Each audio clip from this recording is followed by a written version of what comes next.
భార్యాభర్తలు వివాహమైన సమయంలో ఒకరి పట్ల ఒకరు ధర్మ విధులు నెరవేర్చబడాలి అని ప్రమాణం చేస్తారు. అవునా కదా? చెప్పండి. ప్రమాణం చాలా గొప్పది. విధులు అనేవి వీరిద్దరు కూడా కుటుంబంలో విధి ధర్మము నెరవేర్చగలిగితేనే ఆ కుటుంబము దేవుని ఎదుట కట్టబడుతుంది. దేవునికి స్తోత్రము కలుగును గాక. విధులు దాటి మనము ప్రవర్తిస్తే ఏమైపోతున్నాయి కుటుంబాలు? చెప్పండి. భార్య భర్తను మోసం చేయటం, భర్త భార్యను మోసం చేయటం, భార్య భర్తకు తెలవకుండా నడుచుకోవటం, భర్త భార్యకు తెలియకుండా నడుచుకోవటం, ఇలాగ విధి ధర్మాలు దాటుతున్నప్పుడు కుటుంబాలు ఏమైపోతున్నాయంటే పతనం అయిపోతున్నాయి. చూడండి, మనకు కొన్ని విధులను దేవుడు అనుగ్రహించాడు.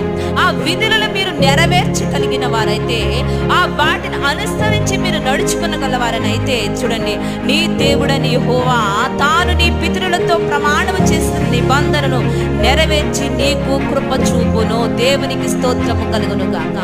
ఆ